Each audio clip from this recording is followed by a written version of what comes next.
On the screen right now is everything you need to start and run a YouTube channel. That's right. If you have a working iPhone from within the last 5 years or so, you can film, edit, and post high-quality videos all without spending a single penny on it. So in this video, I'm going to show you exactly how to do all that, as well as give you some tips and suggestions to help you improve your videos and your setup. Let's talk about it. So the very first thing you're going to want to do is to figure out your camera settings. So open up your settings, go to camera, and then record video, and in here you'll see a bunch of options. First, let's figure out what quality you're going to film in. So I won't get into all the details here, and also the options you see here might be slightly different from mine depending on which iPhone you have. For reference, I'm using an iPhone 14 Pro Max running iOS 26. But either way, you only really have 4 options at most: 1080p HD at 30 or 60 FPS, or 4K at 30 or 60 FPS. So let's quickly go over what those things mean for you. 4K and 1080p HD, commonly referred to as just 1080p, refer to the quality in which you're filming. And for most people, I'd say 1080p is just fine. Hell, I still film in 1080p, and that's in spite of my audience being very tech savvy in general. Even Mr. Beast, who literally runs the most popular YouTube channel of all time, uploads all of his videos in 1080p. So the benefit of doing this for you is going to be file sizes that are a lot smaller. The only reason I'd recommend filming in 4K is if you're shooting content that relies on visuals a lot, like if you have a travel channel, for example, and if you have enough storage on your phone to handle it. If you have 128 gigabytes or less, stick to 1080p. Next is the question of how many frames per second, or FPS, you should film in. And again, for most people, 30 FPS is the sweet spot.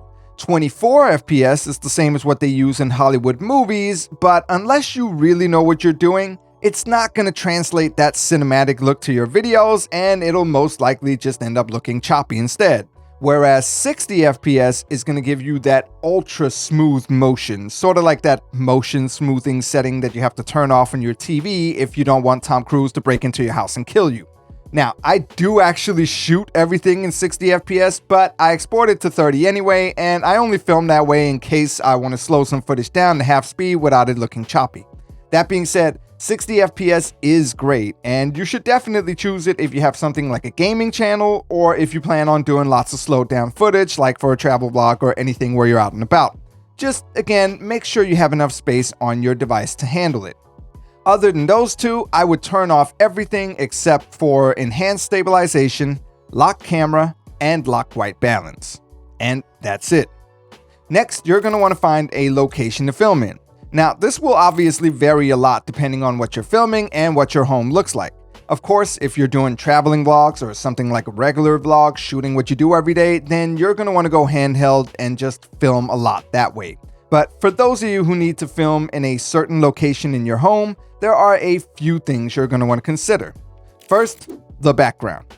Now, if you have a blank wall somewhere in your house, that could do just fine, but ideally, you're going to want to strike a balance between something that looks good while not being too busy or cluttered. If you have the option and the space, distancing yourself from the stuff in the background is a great way to make it look better, because your iPhone will focus in on you and create some separation between you and the backdrop, which will give the background a bit of that soft blur you see in movies. If you do want to upgrade something here, my first suggestion would be to dedicate a space to being your background and then decorating it accordingly. So instead of just using your living room or something like that, you find a space or a corner somewhere that will be your YouTube studio backdrop. Maybe get some of those wooden acoustic panels like every single other YouTuber in the world, or put up some shelves and a few personal items or lights. It's a great way to create a more professional feeling video if you have a curated background behind you. Now, you're also going to want to think about lighting when you're picking your filming location. If you do want to do this without spending any money, then make sure to position yourself in a room that gets lots of light during the daytime. Just make sure you're not sitting right in front of or right behind a window. Ideally, you'll want the sun to be hitting you at a bit of an angle to give you the most professional looking dramatic lighting. If you can't find a good spot that gets lots of light, or if you live in a place like Scandinavia, then there are still some options for what you can do. If you have a big bright lamp in your room, try to position either yourself or it so that the light from it hits you at a 45-degree angle. Then set up a smaller lamp on the other side of your face so that it's also coming at you at roughly a 45-degree angle, and now you're well on your way to having a professional looking setup. Bonus points if you have a small, slightly dim lamp you can put somewhere behind you. If you want to upgrade your lighting, there are several ways to go about it. You could invest in something like a ring light, which is the best option if you want something simple and easy to set up. It'll light you up fairly nicely and evenly without spilling too much onto the background, and it's more than good enough for most people. If you do want to take it beyond that, you can also go for something like these soft boxes, which will give you absolutely amazing lighting, especially if you combine 2 or 3 of them and set them up the same way I told you to set up your lamps. And there are also other options like this tiny little fill light I bought from Temu. Speaking of which, you can find most of these things on Temu without having to spend too much money, as long as you do a bit of research so you don't end up getting ripped off. Then there's the issue of sound. And this is even more important than the lighting, because you can watch a video that looks bad as long as it sounds good, but no one wants to watch a video that sounds like a distorted WhatsApp call with your great aunt in India. Luckily, most iPhones have a pretty good set of microphones on them, so you can absolutely film without using a dedicated mic. But there are still a few things you can do to improve the quality of your sound. Number 1 is to make sure you're not too far away from the phone when you're filming. The farther away you are from the camera, the more ambient sound the microphone is going to pick up when you're talking. And this is a test of how the microphones sound when you're up close. Probably a little too close right now. Here I am a little bit farther away. As you can tell, you can hear the room a bit more, but it still sounds better. Here I am all the way at the end of the room, and as you can probably tell, the sound is not too great when I'm standing all the way back here. Of course, you don't want to get too close to the camera either, but just making sure you're relatively close will go a long way towards making your videos sound a lot better. The other thing you can do is to think about the acoustics of the room you're in, particularly how much reverb there is in the room. And what I mean by that is, how does the room actually sound? You know how when you're in a church, for example, every little sound you make echoes and reverberates off the walls? That's because you're in a big empty space with lots of hard surfaces, and the judgment of God, of course. Whereas if you're in a smaller room, it's a lot less noticeable. But even so, the more padding a room has, either because of stuff like furniture or carpet or something like those acoustic wooden panels I mentioned earlier, the better it will sound.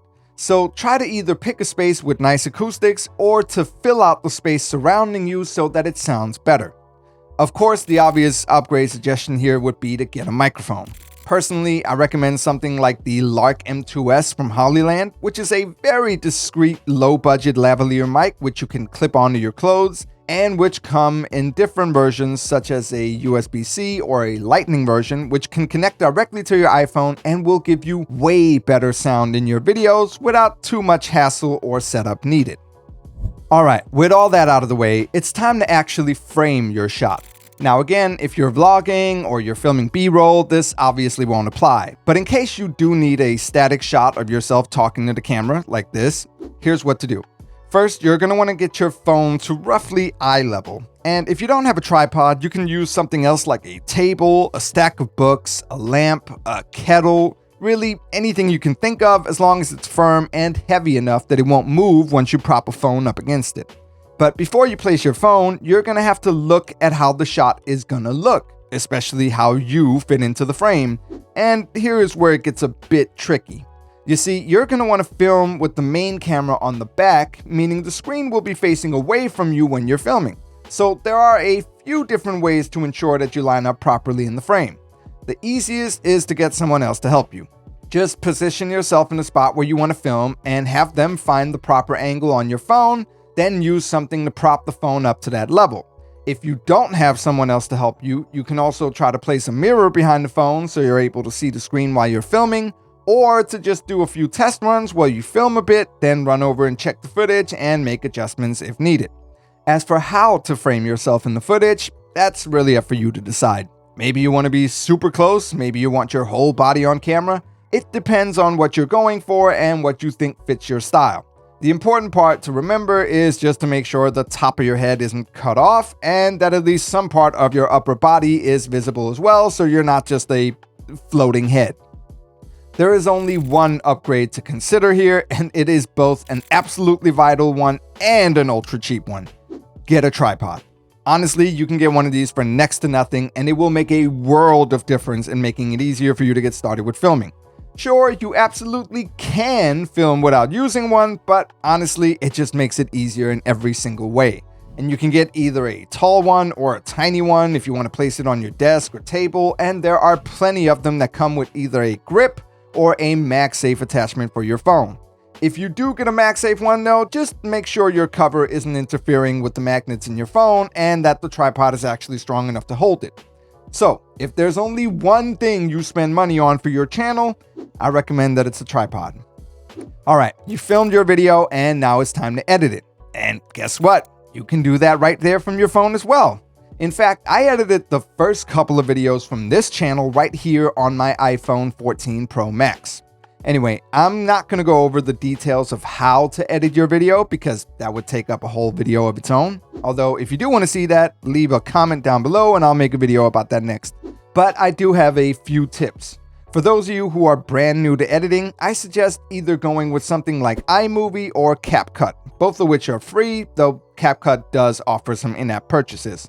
Now, iMovie does get some flack from the editing snobs out there, but it honestly is a great app for beginners to familiarize themselves with the basics of video editing. It's very intuitive, and while it doesn't have a ton of features, it works just fine and will get the job done. Now, CapCut is a minor step up from that, offering a bit more complexity while still being very easy to use and learn. I haven't used it myself, but it does come highly recommended by a lot of people who make videos for a living. If you do want to take your editing to the next level while still doing it from your phone, then I would recommend getting LumaFusion. It is a one-time purchase of $30, and it is basically like a professional video editing software except on your phone. It does have a way steeper learning curve than something like iMovie or CapCut, but once you get the hang of it, you can do pretty much anything you want. As I mentioned earlier, I edited several of the videos on this channel from my iPhone in LumaFusion, and I'd argue the results were pretty impressive. It's the one and only Again, I wouldn't recommend LumaFusion for beginners, but it is a great option for those who want a bit more out of their video editing software. Once your video is done, there's only one thing left to do, which is to post it. And to do so, you just download the YouTube Studio app and either log into your existing YouTube profile or create a new one for the channel you want to make. Then you upload it and fill out all the details, including the title, the description, and so on. It's all pretty self-explanatory once you get to this point, honestly. You can also use the app to track how your videos are performing, see all the analytics such as watch time, retention rate, subscriber count, and so on, as well as respond to comments. So really, everything you need to manage your channel is right there in the palm of your hand. One thing I haven't touched on yet is the thumbnail, but of course you can make that on your phone too. There are a million ways to do this, but one I'd recommend is to download Canva from the App Store. Again, it's completely free, although they do offer a pro upgrade as well. And in here, you can find a bunch of templates you can quickly edit to fit your needs and then download to your phone so you can use them as thumbnails once you're uploading a video in the YouTube Studio app. And that's it. I hope this video was able to help you either by giving you a few practical tips or just by showing you that it is possible to run a YouTube channel with high quality videos all from your iPhone. Unless you have like an iPhone 6 or something. But hey, if Captain America could upgrade, then so can you. If you made it this far, leave a like on the video as it does help out the channel, and subscribe if you want to see more tech related content. And I'll see you guys in the next one. Peace out.